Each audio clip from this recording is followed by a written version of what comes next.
Hello everyone. Now this time for your computer work. So let's start. This is also your second chapter. In this chapter we also discussed about computer system, input devices and system units. So today we will discuss about processing device, storage device, output devices and system software. It means कि software and different types of software. So let's start. First one is processing devices. आप सबको पता है processing devices क्या होती कौन सी होती है. तो CPU. Look in front line. After getting the data or instruction from input device, computer processes the data and changes it into information with the help of processor और सीपीयू. तो क्या कह रहा है कि जब भी हम कोई इनपुट देते हैं कंप्यूटर को और वो आउटपुट में चेंज करता है, तो जो ये वर्क करता है, जो ये चेंजेस करता है इंफॉर्मेशन में, जो चेंज करता है उसको हम प्रोसेसर कहते हैं. और कोई भी कंप्यूटर का जो प्रोसेसर होता है वो हम सीपीयू को कहते हैं. And CPU stand for central processing unit. Look here, CPU also known as processor or mini processor is the processing device of a computer. जो CPU होता है वो एक प्रोसेसर होता है और साथ ही साथ या हम उसको माइक्रो प्रोसेसर कहते हैं और इसको हम किस नाम से जानते हैं, एक प्रोसेसिंग डिवाइस. और साथ ही साथ हम इसे ब्रेन ऑफ कंप्यूटर भी कहते हैं. इट मीन्स कि कंप्यूटर का दिमाग भी कहते हैं इसे.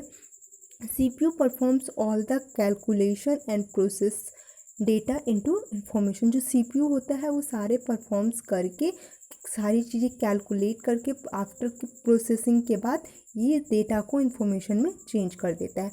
नेक्स्ट है कंपोनेंट ऑफ सीपीयू. जो सीपीयू होता है उसके थ्री मेजर कंपोनेंट्स होते हैं, आप सबको पता है. जैसे हमारे बॉडी पार्ट्स के भी डिफरेंट कंपोनेंट होते हैं, बिल्कुल सेम कंप्यूटर के भी डिफरेंट पार्ट होते हैं. साथ ही साथ सीपीयू के भी डिफरेंट पार्ट होते हैं. यहाँ पे थ्री टाइप्स के पार्ट्स हैं यहाँ पे आपके पास अवेलेबल. एक ALU, CU and memory unit. First one is ALU, the arithmetic and logic unit. तो what is the full form of ALU? तो arithmetic and logic unit performs arithmetic comparisons and logic operator. तो ALU क्या करता है, जो भी हमारे arithmetical या लॉजिकल और साथ ही साथ कंपैरिजन ऑपरेटर्स होते हैं, ऑपरेशंस होते हैं, वो सारे हमारे सीपीयू के एएलयू पार्ट में डन होता है. देखिए अर्थमेटिक ऑपरेशन कौन कौन से, जो भी आप मैथमेटिकल प्रॉब्लम्स होती हैं आपकी, वो अर्थमेटिक ऑपरेशन के अंदर पार्ट्स में आती हैं. जैसे addition, subtraction, multiplication and division. ये जो सारा वर्क होता है वो हमारे एएलयू के अंदर होता है. नेक्स्ट है कंपैरिजन ऑपरेशन. कंपैरिजन ऑपरेशन में आपका जो ग्रेटर देन, इक्वल टू और लेस देन जो पार्ट्स होता है, जो कंप्यूटर का वो पार्ट जिसके अंदर ये कंपैरिजन करता है कि कोई भी नंबर या कोई भी डिजिट्स बड़ा है, छोटा है, ग्रेटर है या लेस है या इक्वल है, ये सारे पार्ट जो होते हैं उसको हम, या ये जो ऑपरेशंस होते हैं उसको हम कंपैरिजन ऑपरेशंस कहते हैं. और लॉजिकल ऑपरेशंस क्या होते हैं, ये तीन टाइप्स के होते हैं. एक एंड और नॉट. एंड क्या होता है, जो जब दो इनपुट देते हैं उन दोनों इनपुट का ऐड 0 या 1 के फॉर्म में होता है. लॉजिकल ऑपरेशंस जो होते हैं वो सिर्फ और सिर्फ 0 और 1 के फॉर्म में होते हैं. एंड में दो ऑपरेशन अगर उनको ऐड करने पर 1 आता है तो उसे हम एंड ऑपरेशंस बोलते हैं. अगर उन दोनों का मल्टीपल 0 आता है तो और होता है. और नॉट में क्या होता है, 0 है तो 1 है. सपोज नॉट का हम कैसे कह सकते हैं, एक सेंटेंस है टुडे, या फिर ऐसे समझिए एक सेंटेंस है कि मैंने खाना खा लिया. नेक्स्ट हो सकता है मैंने खाना नहीं खाया. तो यहाँ पे नहीं जुड़ गया तो ये नॉट ऑपरेशन है. और नॉर्मल जो सेंटेंस था वो आपका नॉर्मल सेंटेंस था और इसका नॉट जो था वो नहीं जुड़ गया. तो जब लॉजिकल ऑपरेशंस होते हैं, जब किसी लॉजिकल डिजिट होते हैं 0 1 होते हैं, उसको अगर हम चेंज करते हैं तो उसे हम, अगर वो उसका अपोजिट हो जाता है तो हम उसे नॉट ऑपरेशन बोलते हैं. एंड में क्या होता है, दो हमारे मेन सेंटेंस है, अगर उन दोनों को हम जोड़ दें, एक साथ कंबाइन कर दें तो उसे हम एंड कहते हैं. और किसकी और का यूज़ हम कब करते हैं, जब कोई दो ऑप्शंस आपके पास होते हैं, उसमें से किसी एक को चूज़ करना होता है.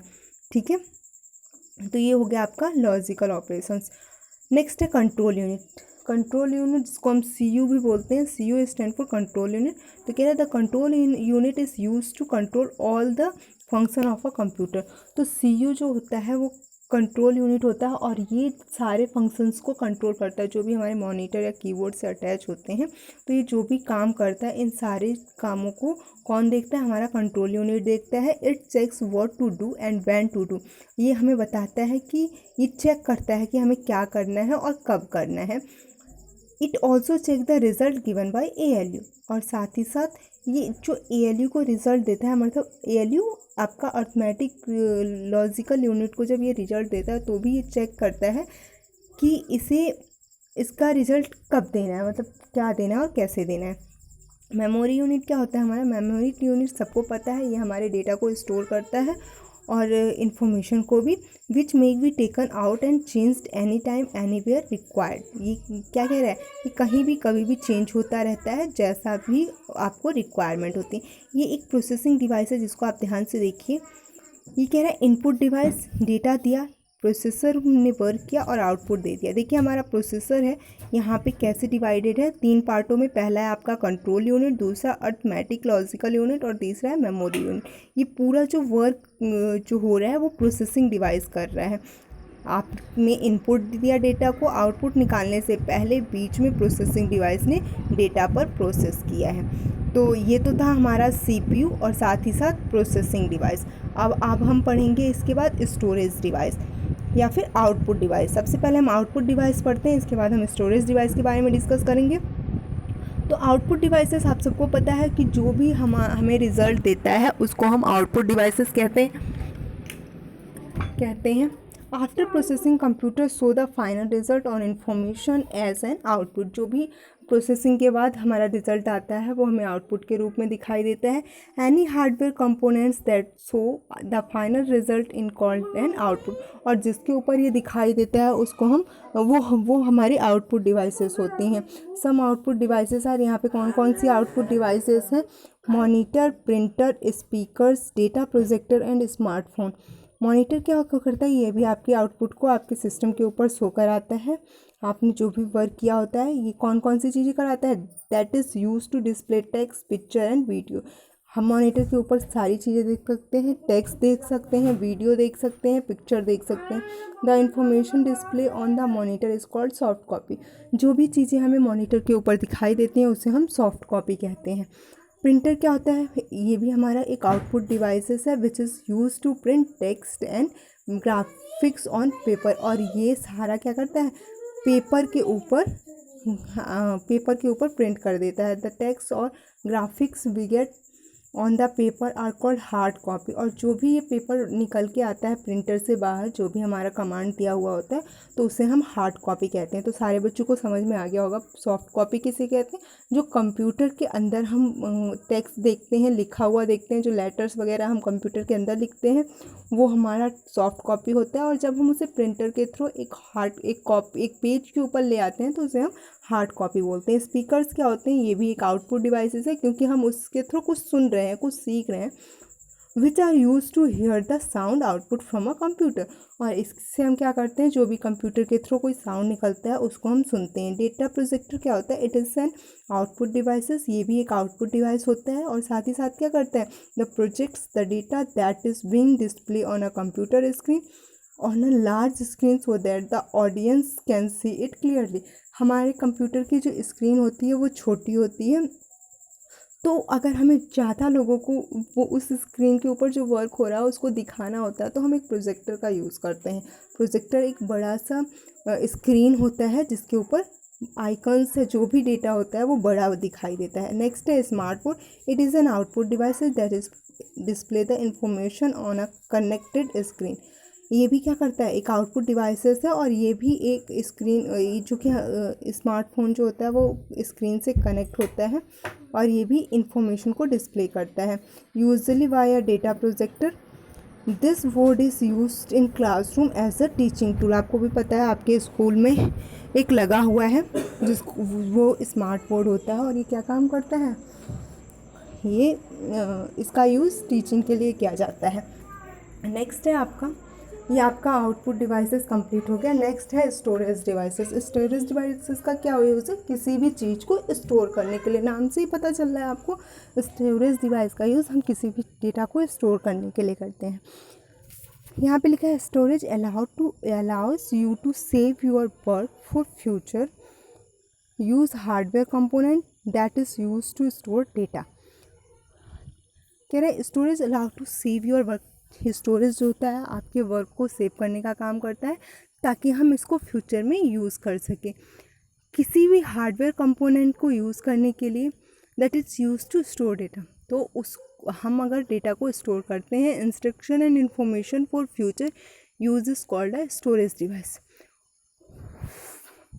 जो भी ये सारे इंस्ट्रक्शन होते हैं और हम फ्यूचर के लिए यूज़ करते हैं, जिसमें भी यूज़ करते हैं, जहाँ पे हम स्टोर किए होते हैं इन सारे डेटा को, उसे हम स्टोरेज डिवाइस कहते हैं। मतलब वे डिवाइसेस जहाँ पे डेटा स्टोर होता है उसे हम स्टोरेज डिवाइस कहते हैं। आप यहाँ पे स्क्रीन में देख सकते हैं, user can store the information in a variety of वे। और ज़रूरी नहीं है कि सिर्फ एक ही जगह हमारा डेटा सेव होता है। और आप लोगों को पता है, होना भी चाहिए कि जो मॉनिटर है, मॉनिटर में हमारा डेटा सेव नहीं होता है। हमारा डेटा कहाँ सेव होता है? सीपीयू के अंदर मेमोरी यूनिट्स में। हमने पढ़ा था सीपीयू के 3 पार्ट्स होते हैं, एएलयू, सीयू और मेमोरी यूनिट। तो मेमोरी यूनिट के अंदर हमारा ये डेटा स्टोर होता है और डिफरेंट वे में स्टोर होता है, जो कि यहाँ पे लिखा हुआ है। आप देख रहे हैं ये आपका हार्ड डिस्क है, ये आपका कॉम्पैक्ट डिस्क है और ये पेन ड्राइव है। हार्ड डिस्क जो होता है वो हमारे सिस्टम के अंदर होता है, मीन्स कि हमारे सीपीयू में होता है।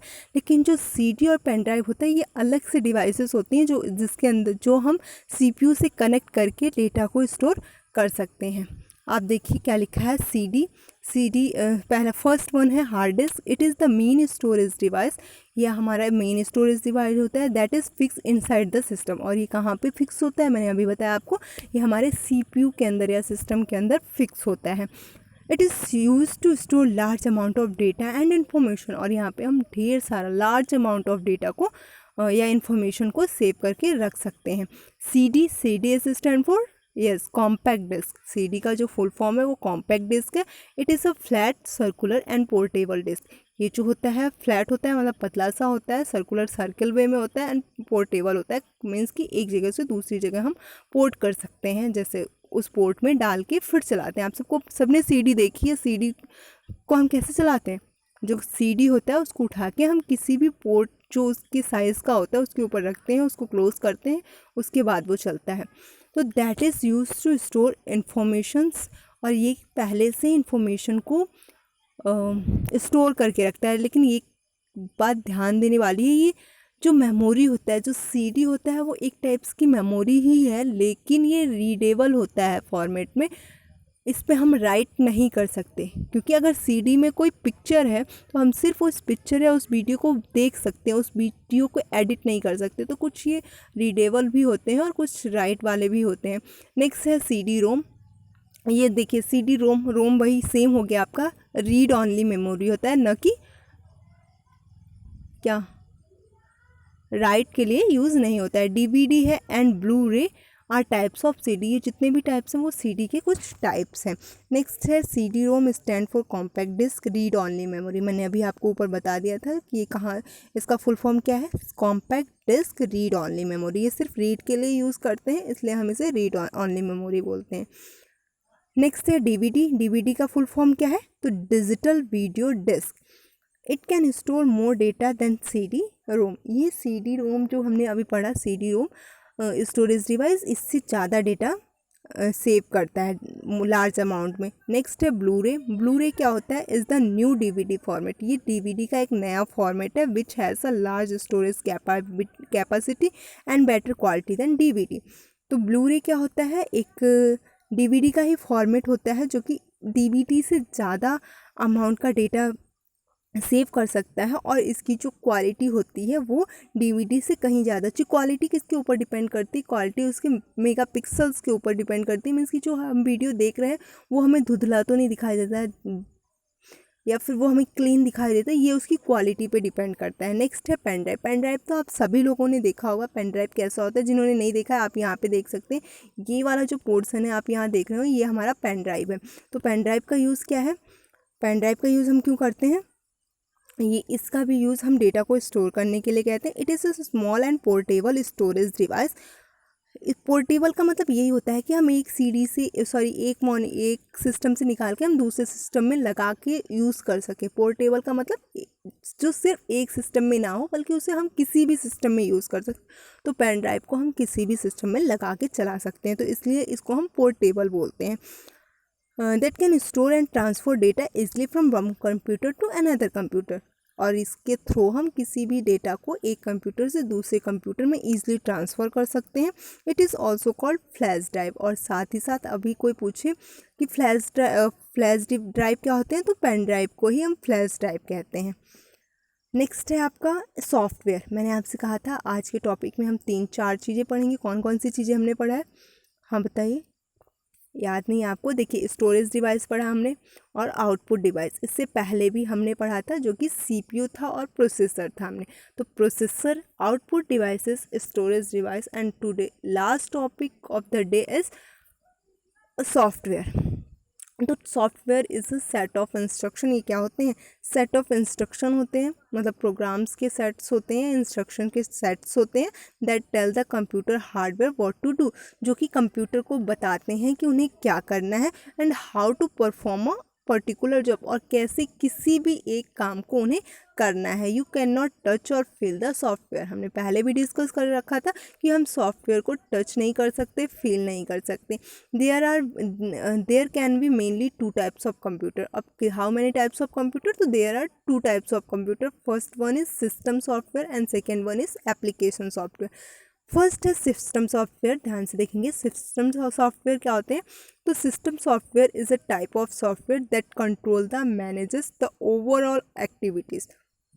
जो सिस्टम सॉफ्टवेयर होते हैं वो कंप्यूटर के जो जितने भी वर्क होते हैं उन सारी चीज़ों को मैनेज करना होता है। अब आप ये कह सकते हैं कि सिस्टम सॉफ्टवेयर का यूज़ सिस्टम को स्टार्ट करने के लिए भी जिस चीज़ का यूज़ करते हैं, जिस थिंग का प्रयोग करते हैं, वो हमारा सिस्टम सॉफ्टवेयर होता है। जैसे अगर हमारा सिस्टम सबसे पहले जैसे ही हम ऑन करते हैं तो वो बूटअप की प्रोसेसिंग करता है। वो बूटअप की प्रोसेसिंग हमारे सिस्टम सॉफ्टवेयर के थ्रू ही होती है। It operates the behind the screen and ensure that your computer system function properly। ये क्या करता है? ये हमारे कंप्यूटर स्क्रीन के पीछे काम कर रहा होता है और ये हमारा बताता है कि हमारा जो सिस्टम है वो प्रॉपरली वर्क करे। It also run the application software. और ये जो सिस्टम सॉफ्टवेयर होते हैं वो एप्लीकेशन सॉफ्टवेयर के ऊपर रन करते हैं। Operating system is an example of system software. तो क्या कह रहे हैं? जो ऑपरेटिंग सिस्टम है वो एक सिस्टम सॉफ्टवेयर का एग्जाम्पल है, और बिना सिस्टम सॉफ्टवेयर के हमारा कंप्यूटर वर्क नहीं करेगा। हमने पहले भी पढ़ा है कि एक हार्डवेयर, जो हमारा हार्डवेयर है वो तभी काम करता है जब उसके अंदर सॉफ्टवेयर पैकेजेस पड़े हों। ठीक है, अगर हमारे सिस्टम के अंदर विंडो नहीं होंगे तो हमारा सिस्टम स्टार्ट ही नहीं होगा। फर्स्ट है ऑपरेटिंग सिस्टम। ऑपरेटिंग सिस्टम क्या होता है? तो is the first software which has to be install on the computer. ये पहला जो मेन सिस्टम है कि सॉफ्टवेयर में अगर ऑपरेटिंग सिस्टम होगा तभी हमारा सिस्टम स्टार्ट होगा। It acts an a bridge between the user and the computer system.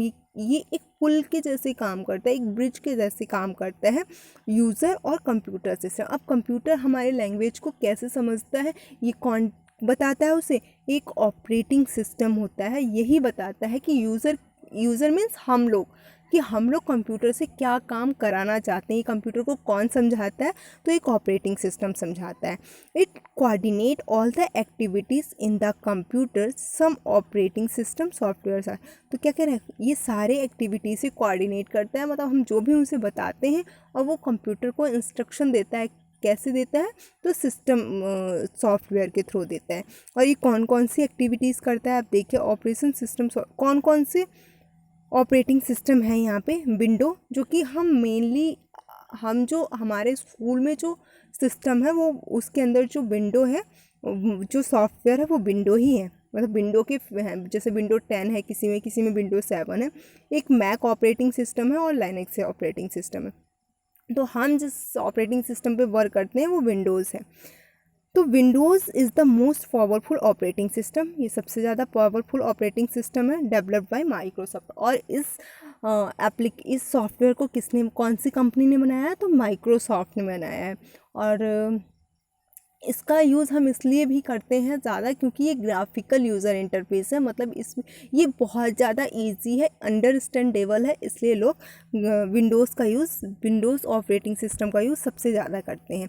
Next है मैक ऑपरेटिंग सिस्टम। तो Mac operating system is an operating system developed by Apple INCs for their Macintosh line of computer system. तो जो Mac operating system है वो एक ऐसा operating system, ये भी एक ऑपरेटिंग सिस्टम है, और इसे किसने डेवलप किया था, एप्पल INCs कंपनी ने। नेक्स्ट है लाइनेक्स। तो लाइनेक्स जो होता है is an open source operating system. Open source का मतलब कोई भी कहीं से भी डाउनलोड करके चला सकता है। Operating system developed by Linux Torvalds, और इसको किसने डेवलप किया था, लाइनेक्स टोरवल्ड्स ने। It available for free on the internet, और साथ ही साथ जो ये लाइनेक्स है इसको हम कहीं भी इंटरनेट से डाउनलोड करके चला सकते हैं।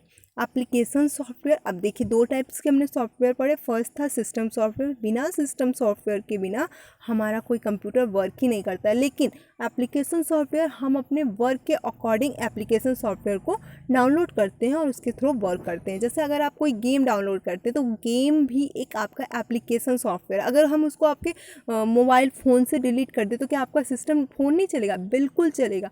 तो ऐसे जो सॉफ्टवेयर होते हैं जिसका काम हम थोड़ी देर के लिए करते हैं या फिर डिलीट कर देते हैं, उसके बाद भी हमारा सिस्टम चलता है, तो वो हमारे एप्लीकेशन सॉफ्टवेयर होते हैं। लेकिन कभी कभी आपके फ़ोन से आपका फ़ोन क्या हो जाता है, आपके फ़ोन में कुछ भी दिखाई नहीं देता। उस केस में क्या होता है, अगर आपके फ़ोन का सब कुछ डिलीट हो जाता है या कुछ भी बिल्कुल आपका फ़ोन ही ऑन नहीं होता है, तो उसका रीज़न क्या होता है, उसका रीज़न ये होता है कि आपका जो सॉफ्टवेयर है, जो सिस्टम सॉफ्टवेयर है, वो ख़राब हो चुका है, वो क्रैश हो चुका है। तो एप्लीकेशन सॉफ्टवेयर के बारे में देखते हैं। The software that performs specific task for the user is known as application software और ऐप। तो हम क्या कहते हैं, जो हमारे किसी स्पेसिफिक टास्क को का काम करता है उसको हम एप्लीकेशन सॉफ्टवेयर कहते हैं या ऐप कहते हैं। Application software help you doing some specific types of work. तो क्या कह रहा है, एप्लीकेशन सॉफ्टवेयर जो होता है वो किसी स्पेसिफिक टास्क को करने के लिए यूज़ किया जाता है।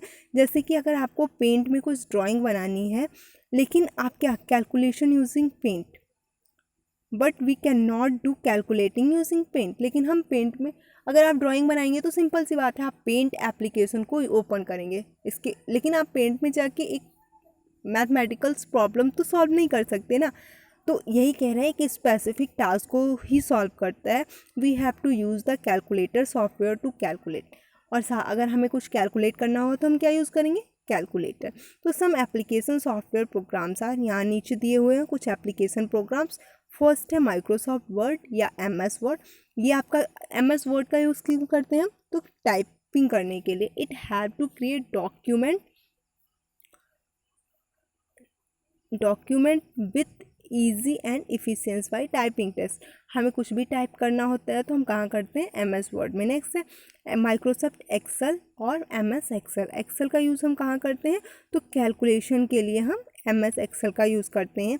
And store the data in A tabular format, अगर हमें टैबुलर फॉर्मेट में कोई डेटा चाहिए होती है तो भी हम MS एक्सेल में करते हैं। नेक्स्ट है MS पेंट, जिसको हम बोलते हैं Microsoft Paint. It help us you to work with graphics, you can draw and paint with the software. और इस पेंट के अंदर हम क्या करते हैं, हम ड्राइंग बनाते हैं और साथ ही साथ यहाँ पे पेंट करते हैं। तो ये था हमारा एप्लीकेशन सॉफ्टवेयर। तो हमारा ये चैप्टर यहाँ पे पूरा फिनिश हो गया है।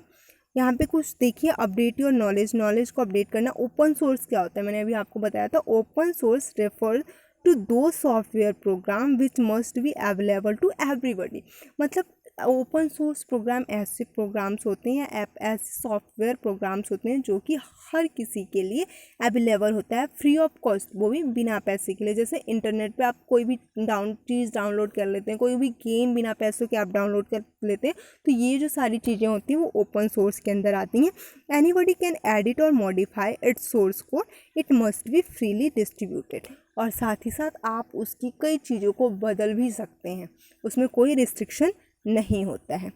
नेक्स्ट है Bill Gates is the founder of Microsoft corporation. हमने बताया ना MS जो विंडोज़ है, विंडोज़ तो जो विंडोज़ थे आपकी, जो ऑपरेटिंग सिस्टम है विंडोज़, उसको किसने बनाया था? माइक्रोसॉफ्ट कंपनी ने। मैंने आपको बताया ना, कंपनी ने बताया था, लेकिन उसके फाउंडर कौन है, उसका मालिक कौन है? तो बिल गेट्स है। The world wide leader in software, और वो हमारी पूरी दुनिया में सबसे कम समय हम कह सकते हैं सॉफ्टवेयर का लीडर है। Bill Gates is one of the richest person in the world, और काफ़ी अमीर आदमियों में आते हैं जो बिल गेट्स हैं हमारे। His company Microsoft develop Windows operating system, और इनकी कंपनी ने विंडो ऑपरेटिंग सिस्टम को डेवलप किया था, जो कि अभी भी इस टाइम भी सबसे ज़्यादा यूज़ किया जाने वाला जो ऑपरेटिंग सिस्टम है वो विंडोज़ जो है वो सबसे ज़्यादा यूज़ होने वाला ऑपरेटिंग सिस्टम है। तो ये आपका चैप्टर यहीं पे ख़त्म हुआ। Thank you everyone for listening me.